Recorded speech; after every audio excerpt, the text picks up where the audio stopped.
الحمد لله وكفى والصلاة والسلام على عباده الذين اصطفى خصوصا على أفضلهم وخاتم النبيين محمد الأمين وعلى آله وصحبه أجمعين وبعد فأعوذ بالله من الشيطان الرجيم بسم الله الرحمن الرحيم سبحان الذي أسرى بعبده ليلا من المسجد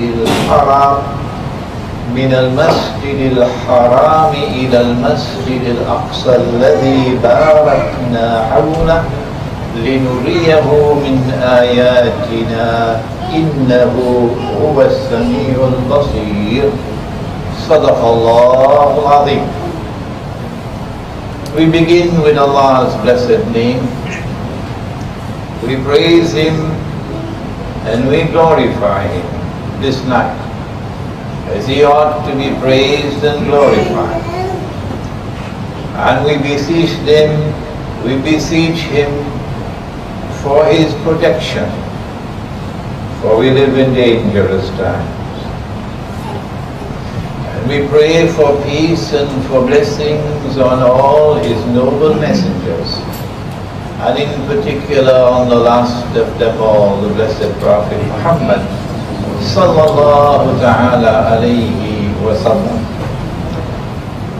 Before we begin, let me, with your permission, recognize the presence of Ambassador Yofadlan Rose, who's a dear friend, who traveled all the way from Malaysia to Cape Town in the month of March to participate in our second International Islamic Retreat, and now to help us organize the third International Islamic Retreat here in Malaysia, inshallah.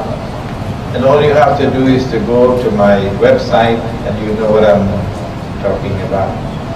And to also welcome a group who traveled all the way from Singapore to be here tonight for this lecture. It was night time, and Allah subhanahu wa ta'ala speaks of the night as that which shrouds, so mysteriously shrouds. The night conceals so much. The night so mysteriously shrouds so much. And it was night time. And the Prophet, Allah's blessings be upon him, was asleep. It is clear that he was asleep at the home of his cousin, Hani. But there are reports that he was also asleep at the Kaaba, which possibly indicates that he was first transported from the home of Hani to the Kaaba. It was a blessed night, a night like no other night has ever been, and no other night will ever be. A historic night, when Allah took His servant, Nabi Muhammad alayhi salatu wasalam, the last of them all. So many of them since the time of Adam alayhi salam, and this is the last. Took him on a miraculous journey, pregnant with meaning, with signs which must be understood. Took him on a journey from this sacred masjid. At that time there were only two. Masajid is a plural of masjid, because there are many who will be listening to this lecture and know nothing of Arabic. Masajid is the plural of masjid, and a masjid is a temple, a place where you worship. Took him on a journey from this sacred masjid, which is the one in Makkah, where our father Adam alayhi salam worshipped, where our father Ibrahim alayhi salam built a masjid. It was in the Torah. It's no longer there now. Took him from this masjid to that distant masjid, but there are only two. The third one is yet to be built. So which is that distant masjid? It is the one built by Solomon, Sulaiman alayhi salam. And where was it built? In Jerusalem. These are very simple questions to answer. Took him on that sacred journey, miraculous journey, to that masjid which is located in a land which is specially blessed. And the Quran refers to it as Al-Ardul Muqaddasa, the Holy Land. And we cannot understand international politics today. We cannot understand international economics today. We cannot possibly understand why the US dollar is now in ICU in some hospital there in Washington, without reference to this term, the Holy Land. Took him from this masjid to that one which is located in the Holy Land. Why did he take him on this journey? لِنُرِيَهُ مِنْ آيَاتِنَا, to show him signs of events which are to unfold in the historical process. Most of these signs pertain to Akhirul Zaman, the last stage. Most of these signs pertain to that branch of knowledge which we call Islamic eschatology. It's a difficult term, so let's not use that. Akhirul Zaman. Islamic eschatology. لِنُرِيَهُ مِنْ آيَاتِنَا إِنَّهُ هُوَ السَّمِيعُ الْبَصِيرُ. Surely he is the one who hears, and he is the one who has basira. It's not only to see, but it's to see with something inside. In the English language, they put a preposition in front of sight, and they make a new word, they call it insight. Sight, that is internal, insight, sight which is internal. Oh, but this is another branch of knowledge now. It's another big word, I'm sorry. It's called epistemology. How do we acquire knowledge? What are the sources of knowledge? Those who today rule the world with an iron fist and with amazing arrogance. They say that knowledge comes only from external observation and experimentation. And they've given us the scientific method, which is very, very, very important. Oh no. But to say that that alone qualifies as knowledge is wrong. Because the Quran says that we see not only with the external eye, but we also see with the internal eye. I know that all the universities are going to be quite uncomfortable with this part of the lecture.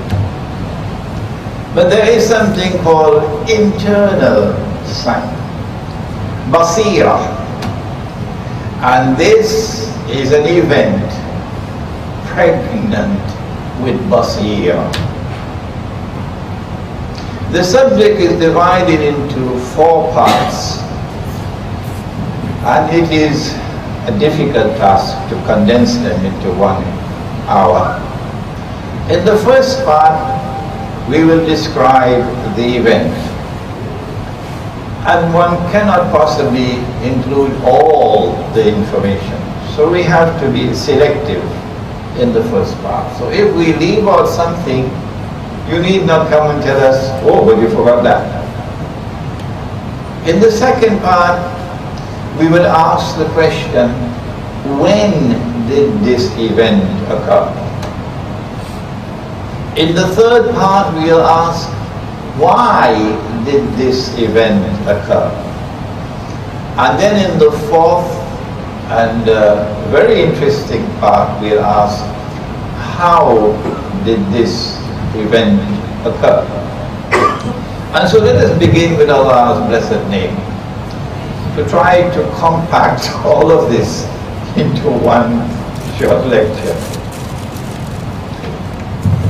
Nabi Muhammad alayhi salatu wasalam informed us, he himself, when he woke up the next morning, he said to Hani, Hani, this is what happened last night. And then he narrated the event. And I have to tell the people, and she held on to him, don't do that. Nobody will believe you. And she was holding on to him, and he pulled away and left.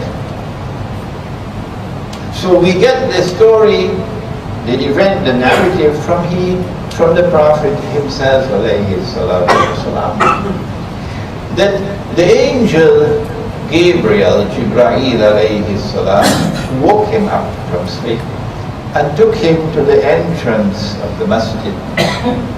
And already you can see I'm leaving out small bits of information. And there was a heavenly animal. It was smaller than a horse, bigger than a mule. It was white. Some reports speak of a human head.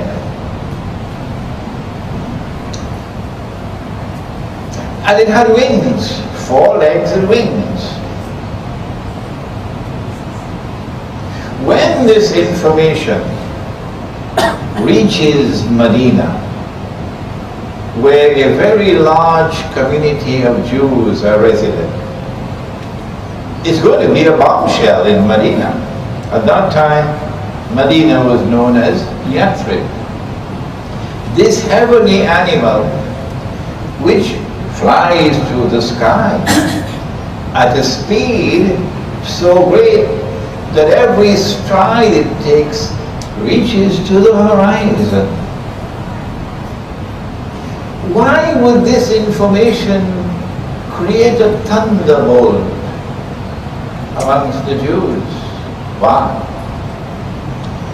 There's an American scholar whose name is Richard Friedman, who is a scholar of the Bible, PhD from Harvard. He wrote a very interesting book entitled, Who Wrote the Bible? And I would recommend that you read that book. And in that book he tells us that the temple or the masjid built by Solomon, Sulaiman alayhi salam, had a special room in which the holy relics were stored, like the staff of Musa alayhi salam. And that room was called the Holy of the Holies. In the Quran it is called the Mihrab. The Mihrab. Today our Mihrab is a niche in the wall. But the Mihrab was the Holy of Holies, a special room, to which only the chief rabbi had access, no one else. And Richard Friedman, on the basis of his research, described what was put into that mihrab. He said there were two of these animals, not one. Two. And they were made of wood, because the Torah prohibited graven images. And their wings were stretched out wide, so that the wingtip of one was touching the wingtip of the other. Also, the Jews knew about Borak, and they knew that Borak had been used to transport others in the past. This was nothing new to them. Oh no. But now Nabi Muhammad alayhi salam is asked to mount on Borak, and the message is being sent to Banu Israel, that they would recognize that this is indeed a true prophet, because they know about this heavenly animal. It was there in the temple by Solomon. The Prophet ﷺ mounted Borak, and then Borak took off through the night.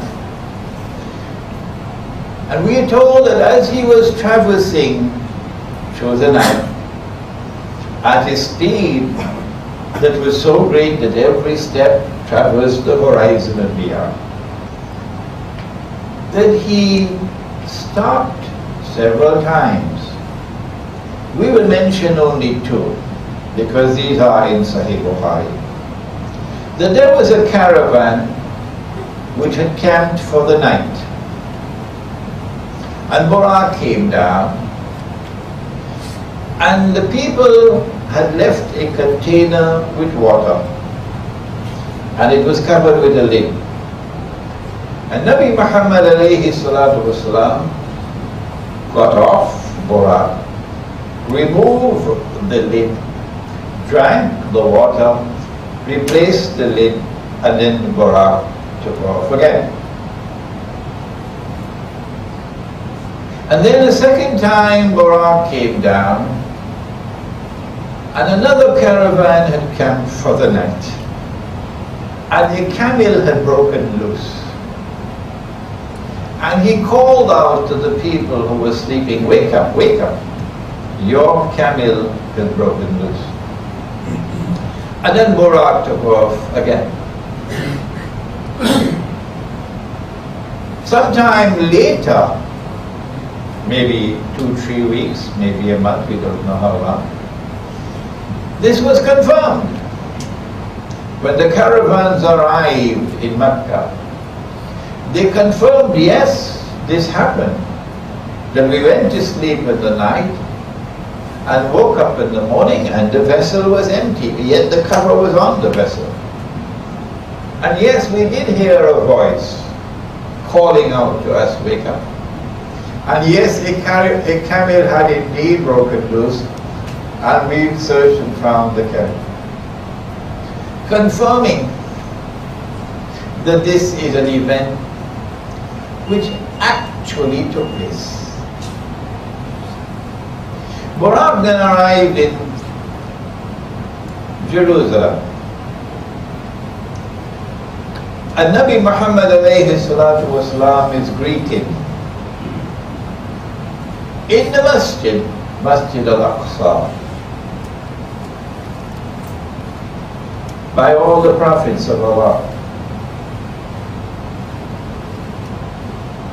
But the historical evidence is that at this time there was no masjid there. The historical evidence is that the Byzantine Christians who had taken over the city had destroyed everything, and they had consigned it to be a garbage bin, a garbage heap. And when the city was conquered sometime later, Umar radiallahu ta'ala anhu himself participated in the effort of clearing away all the garbage, and then gave instructions that you must wait for 3 rainfalls so that the place can be washed clean before we again make it a place of worship. And so clearly, if he reaches Jerusalem and he is in the masjid. And in the masjid he is welcomed by all the prophets of Allah. There is more to this than our dimension of space and time. There is more to this than our dimension of space and time. After he has led the salat with all the prophets of Allah present, then he ascends on a heavenly ladder into the, not the heavens, no, into the samawat. Samawat is the plural of sama. And in Surah Al-Baqarah, Allah subhanahu wa ta'ala introduces us to the term. هو الذي خلق لكم ما في الأرض جميعا. He it is who has created for you all that is on the earth. ثم استوى إلى السماء فسواهن سبع سماوات. We don't have Einstein with us here tonight. He then directed his attention to the sky. I don't know what other word to use, to the sky. And he fashioned it into 7 skies. I don't know what better word to use. Actually, it will be 7 worlds of space and time.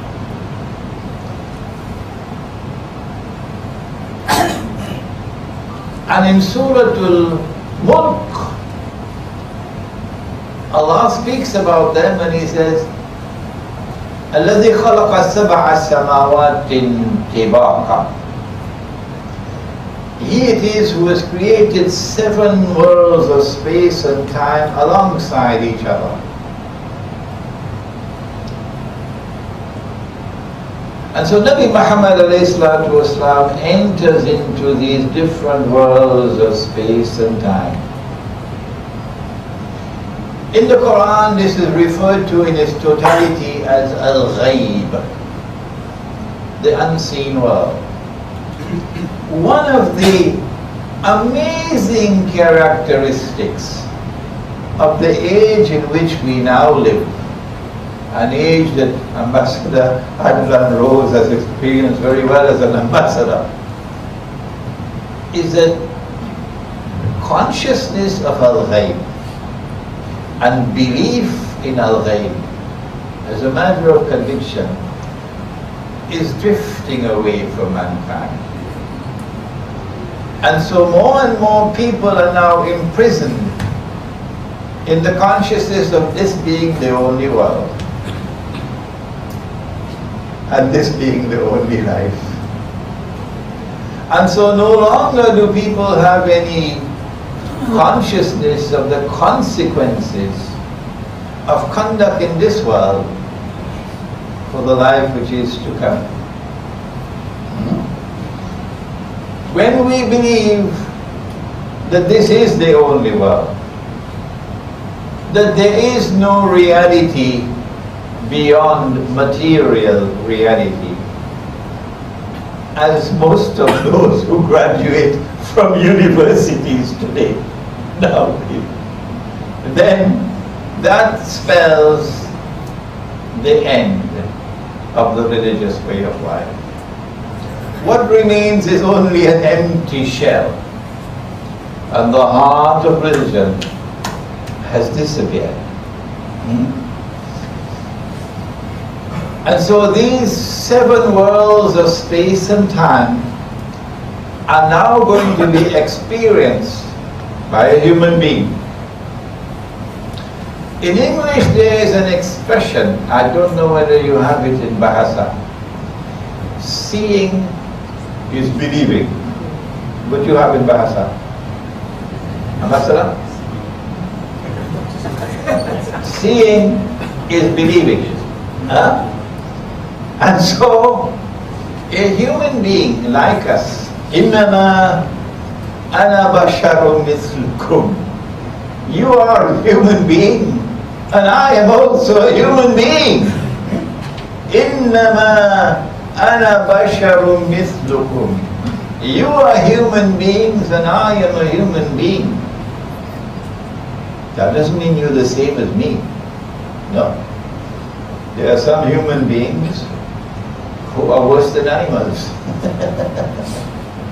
And there are other human beings who have hearts, who can feel oppression. So, إِنَّمَا أَنَا بَشَرٌ مِثْلُكُمْ means you are human beings and I am a human being. And so a human being is taken to have a direct experience of the unseen world, which is the foundation of the religious way of life. And this is not an ordinary human being. For 40 years he lived amongst them. For 40 years they had a chance to observe him from the time he was a child. And all of Makkah agreed upon one thing, that this is a truthful man. And so they gave him the title Al-Amin, the truthful one, the trustworthy one. There are other people who, if they say the sun is shining, you have to go outside and look in the sky to see whether the sun is actually shining. Huh? They are the same ones who said they killed Osama bin Laden and threw his body in the sea, and then a big fish swallowed him. So this is someone who does not tell lies. Nabi Muhammad alayhi salatu wasalam warned us 1400 years ago about CNN and Al Jazeera and so on. He said, in the last age there will be great liars, so beware. In the last age there will be great liars, so beware. And so Allah takes His servant, who has already established his credentials as a truthful person, takes him to a direct experience of that unseen world, and then to return and to say, this is what I saw with my own eyes. And since seeing is believing, and we believe that he is a truthful person, we believe in what he has said. As he traverses the Samawat, he is greeted by prophets of Allah. But they are dead. They are dead. Oh, we are being taught a lesson now. Don't say that because someone is dead, that is the end of him. Because Ibrahim alayhi salam is dead, but Ibrahim alayhi salam is there in the Samawat. And when he greets Muhammad alayhi salatu wasalam, he does not greet him the way the other prophets greet him. They say, welcome, my brother. But he says, welcome, my son. A dead man, but he's alive in another world. And so we send a message to those who today control power in the world, that this is not the last chapter of the book. There are other chapters to come. In a court where you cannot bribe a judge. There are other chapters to come where absolute justice is assured for everyone. Nabi Muhammad alayhi salatu wasalam is also greeted by the angels. He has been seeing the angel already here on earth, Jibreel alayhi salam. But now he sees so many more of the angels, and they all greet him with a smile, an angelic smile. I have just come back from Indonesia, which is now in a state of destitution because of riba. Riba. You know what is riba? You rip them off. And their loss is your gain. So they live as slaves while you live in the comfort zone. I don't need to say any more. This is riba. But everywhere I went in Indonesia, I found the people who smile. And they smile so sweetly and so innocently. I said to myself, I wish I could smile like that. And I found them so gentle. They were so gentle. Not only women, the men as well. I said to myself, I wish I could be as gentle as that. Because this is the sunnah of Prophet Muhammad alayhi salatu wasalam.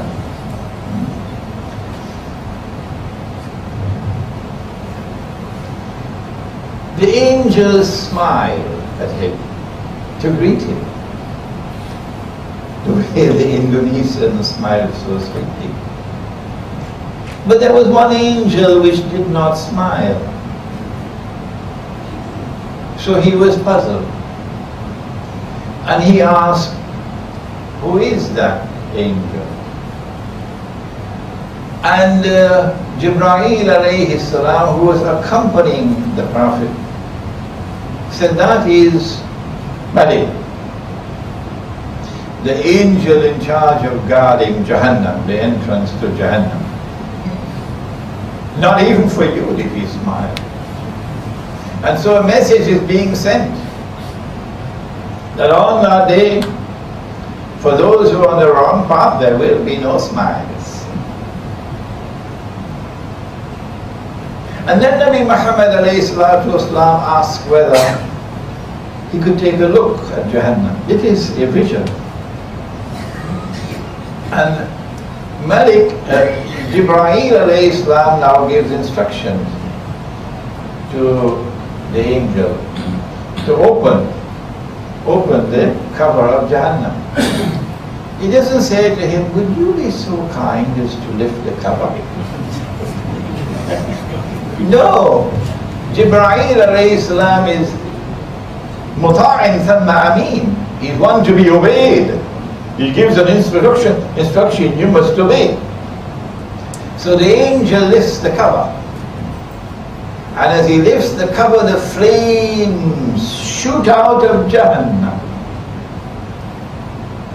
Something that should terrify us. Because this Isra and Miraj provides us with Islamic eschatology, the signs of the last day. And among these is the hadith in Sahih Bukhari, that 999 out of every 1,000 would enter into the hellfire. Only one for Jannah. When the flames subsided, he looked down into the hellfire and he saw many things, and he came back to tell us what he saw. We have time to mention only one. Only one. He said, I saw men with huge bellies, transparent, you could see. And there were snakes inside the belly. So he was astonished by this. And he asked, who are these men?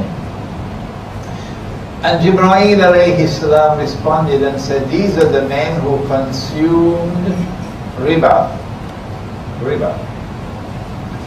Not even in Europe, not even in Europe was riba permitted. All of mankind, with small exceptions, all of mankind abhorred riba. Even the Arabs in Makkah When the flood came and washed away the Kaaba, and they had to reconstruct it, they gave the order, we will not accept any riba money. And these are people worshipping idols made of wood and stone. And Nabi Muhammad alayhi salatu wasalam cursed all four. And he said that they are all equally guilty.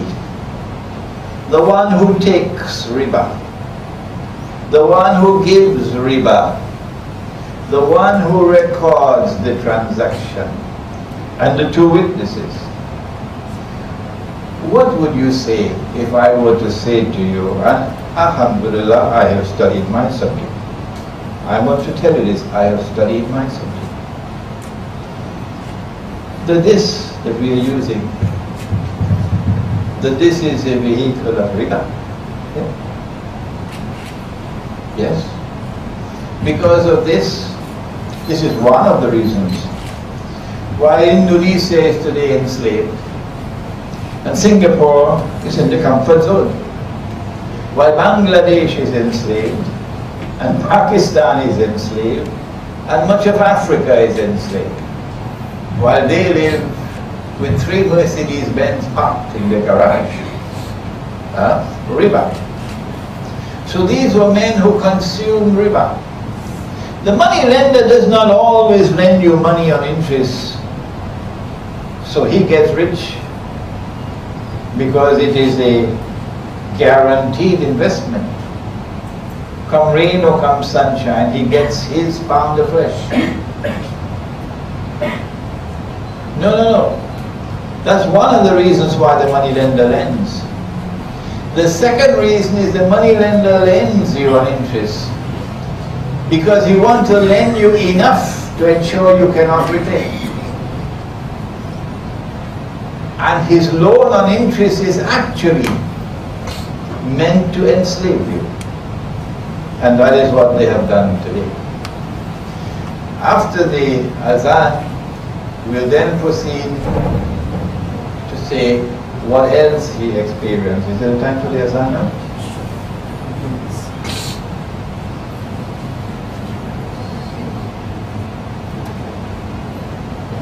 Time? How many? 5 minutes? 7. The Prophet alayhi salatu wasalam is then transported to be given a glimpse of Jannah.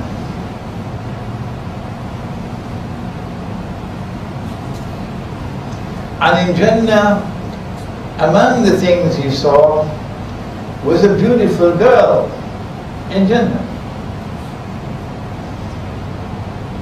Allah has said about the male and the female that they are garments to each other, they are inseparable. And so for all the things in the world, that which is dearest to a man is woman. And of all the things in the world that is dearest to a woman is a man. That's our way of looking at it in Islam.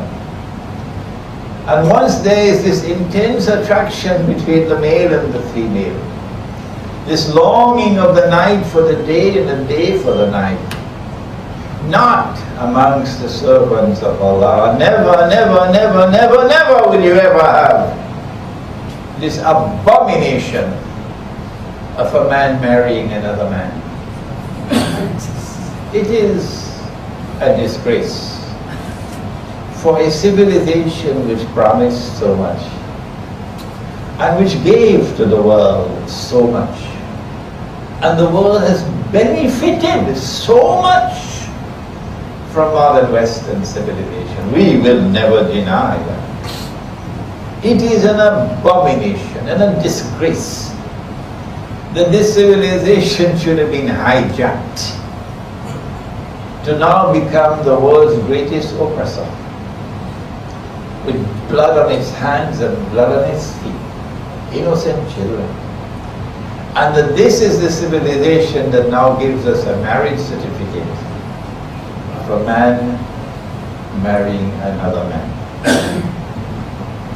And so in Isra and Miraj, he is shown a beautiful girl. And he describes the beauty of this woman, this young woman. And then he returns to inform one of his companions that this is what Allah has provided for you in Jannah. This is not something that is sensual in an evil way. Because we want to preserve in Islam, preserve the attraction of the male for the female and the attraction of the female for the male. We mentioned only one thing for Jahannam and only one for Jannah. But you can do your homework and you can study and remember all the other things he saw. And then we are told that he was taken beyond the high sama to the Sidratul Muntaha. The Sidra is a low tree which has very large leaves, so it gives abundant shade. And elsewhere in the Quran, the tree occupies a significant place in the language concerning Jannah, the tree. The bird is also there, and the rivers are there in Jannah, indicating the trees and birds and rivers and mountains are not here on earth simply to be admired, but there is more to a tree for us than simply glancing at the tree. For example, Allah says in the Quran, وَاللَّهُ أَنْبَتَكُمْ مِنَ الْأَرْضِ نَبَاتًا. And Allah has caused you to grow forth from the earth like trees and plants. Trees are not all the same. There are some trees which are specially produced for delivering shade. And there are other trees which are ornamental trees for beauty. And there are other trees which are for timber, so furniture, and you can cook.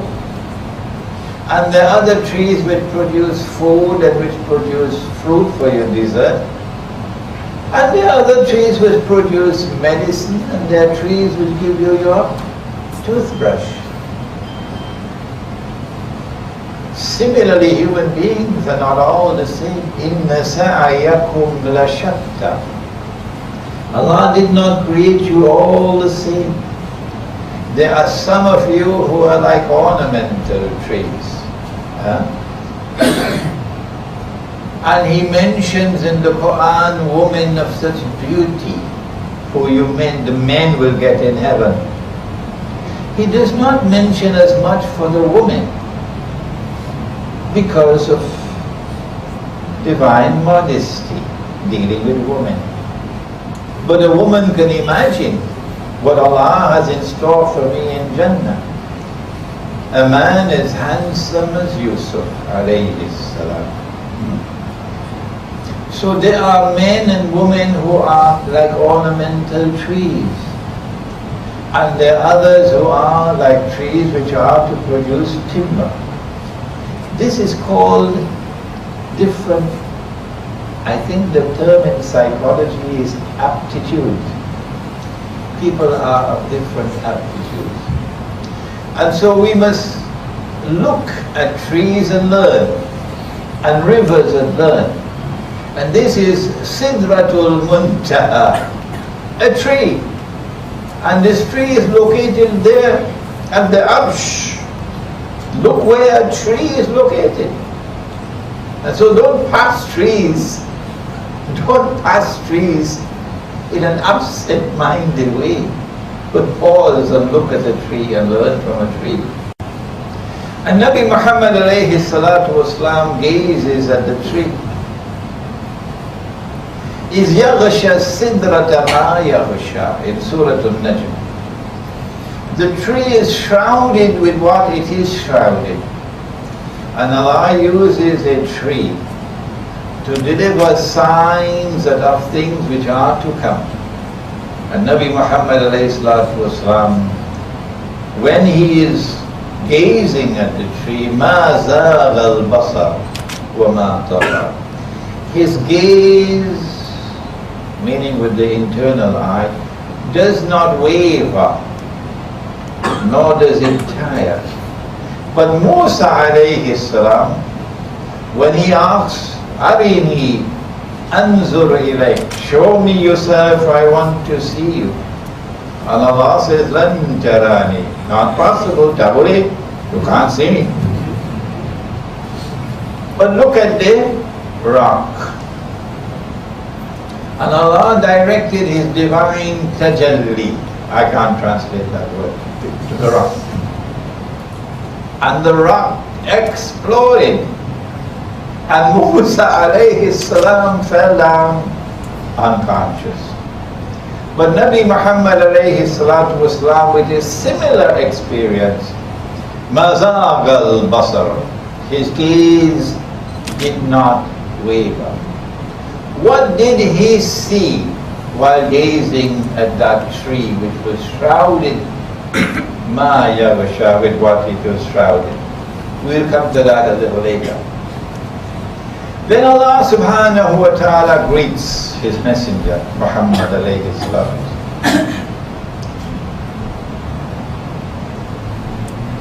التحيات لله والصلوات والطيبات السلام عليك أيها النبي ورحمة الله وبركاته السلام علينا وعلى عباد الله الصالحين. A conversation between the Lord who is worshipped and the one who is worshipping the servant. And this part of Isra and Miraj is made a part of our Salat. And Nabi Muhammad ﷺ returned to say to us that while we cannot do what he did, no, that was a unique event, we are also capable of our Miraj, meaning our capacity to penetrate and to experience directly the unseen world, our Miraj. When he said, As-salatu mi'rajul mu'min, that salat is the vehicle through which a believer can experience the unseen world, the samawat. Now, he then returned. No, sorry, we forgot one thing. Allah subhanahu wa ta'ala greets His messenger and gives him something to take back. Not one, two. He's given salat. The 5 daily salat. Prior to this, for 10 years, or maybe 11 years, Salat has been performed by the Prophet ﷺ and those who accepted him and accepted Islam in only 2 rakat at a time, and at periodic intervals. But now Salat becomes 5 times a day. And he returns with this gift of Salat. There is a hadith about Musa alayhi salam and 50 and 40 and 30 and 20. We did not speak about that at this time. But he's also given something else. The last 2 verses of Surah Al-Baqarah is revealed in the Isra Miraj. All the rest of the Quran is revealed here. Why should the last 2 verses of Surah Al-Baqarah reveal over there? It's a subject you might want to study yourself. He then returns and he announces to the people, this is what happened. And it became a fitna, a test and a trial for the people. And there were Muslims who left Islam because of this. There were Muslims who left Islam because the Prophet said, last night I went to Jerusalem And I came back. And it was not a dream because even I can go to the moon and come back. Huh? Haji Radwan could go to the sun and come back. In a dream. So this was not a dream. I went to Jerusalem and came back last night. And many Muslims left Islam because of this. And there's something coming tomorrow when, as we anticipate, Egypt holds its elections. And the Egyptian armed forces function as suspiciously docile as they function in response to the uprisings that removed Hosni Mubarak. We want to say to the Egyptian armed forces, all of us are not blind. Oh no. And when the elections are held in Egypt, predictably the Ikhwan is going to sweep the polls. And you're going to have an Islamic government in Egypt. You're going to hear the drum beating. Oh yes, you're going to hear the drum beating from those who see with only one eye. And then the Western world is going to say, well, what about Sharia? Huh? You know how they speak about people, they say, you guys. We don't use that language. You guys have been saying for so long, you want Sharia. Well, go ahead and enforce your Sharia now. Come on, what are you not waiting on? And then the Islamic government in Egypt announces, Sharia is now enforced in Egypt. That's what they're waiting for. And then the test will come. When a parent of a 6-year-old girl, Egyptian girl, no, 6-year-old child rather,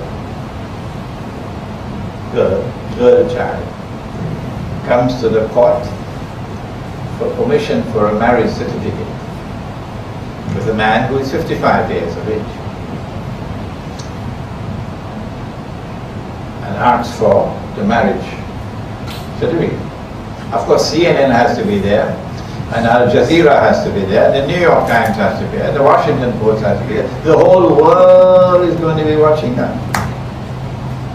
And because of an incapacity to recognize that the Quran is the supreme authority in Islam, and the Quran sits in judgment over the hadiths and not vice versa. And in the same way that there was corruption of preceding scriptures, like the Kaaba was there and they took it out, so too you cannot corrupt the Quran, but you could fabricate a hadith. Oh yes, you can.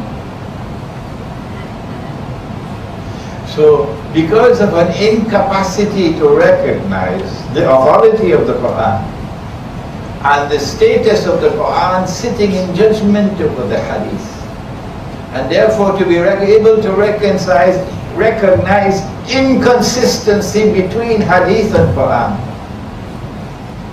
I expect the Egyptian court to say yes, permissible.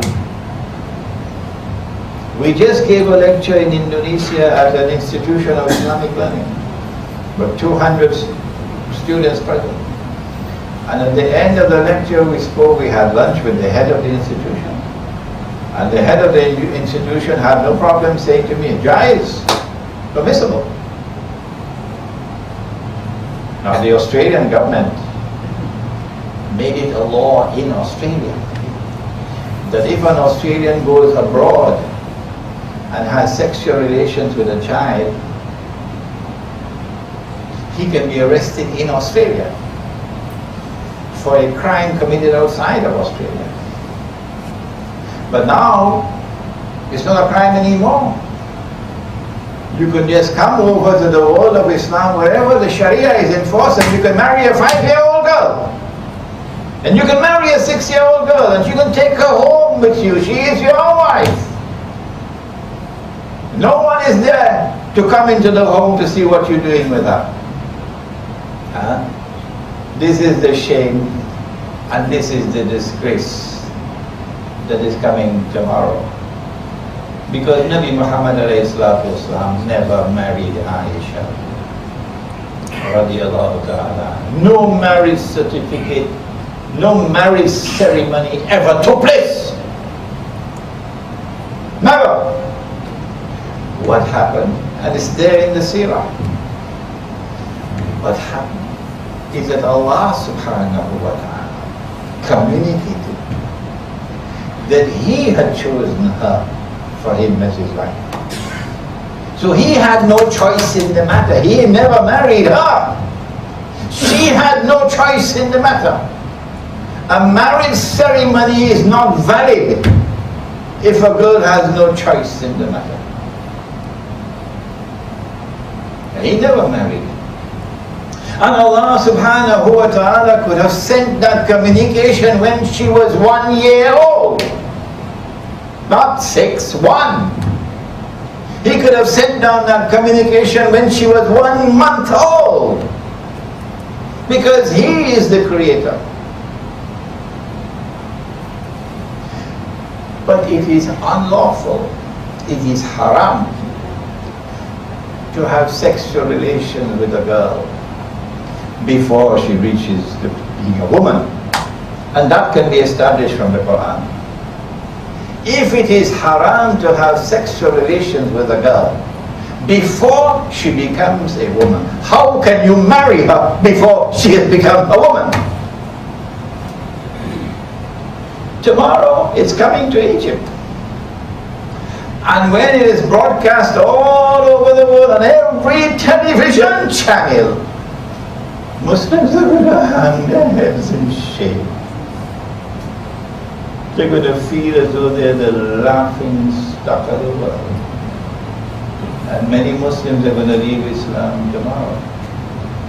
So when the communication came, Aisha simply had to remain in her parents' home until she became a woman. And when she became a woman, she then went to the household of her husband. Is there anything wrong with that? Before this strange civilization came, all through the world, girls were married shortly after they became women. And what age did Maryam have? Alayha salam. What was her age when the angel came to her and said, you're going to have a baby boy? And she asked, how can I have a baby boy when no man has ever touched me? She had just become a woman. That was the age. And so,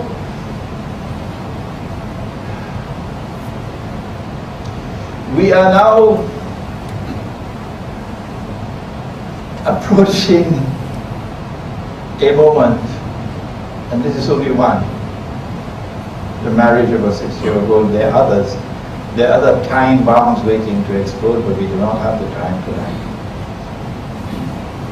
There were those who left Islam when he said, I went to Jerusalem last night and came back. And then they challenged him. If you went to Jerusalem, come on, describe it to us. And Allah had Jerusalem held before his eyes. And he was able to describe Jerusalem while looking at it. It took me too much time to do part 1. So I have less time now to do part 2 and 3 and 4. So I'm going to have to shorten it. When did this happen? It's a pity for me to have to make it so brief now. When did this happen? That was a moment for him when it happened, of grief, as this is a moment of grief for us, when our people are being slaughtered. For 10 years he had preached Islam. And after 10 years there were only a handful of Muslims. For 10 years he was protected by his tribe, Banu Hashim. His uncle was the head of the tribe. But now his uncle died, Abu Talib. And who is the new chief? Abu Lahab, who's an enemy. And the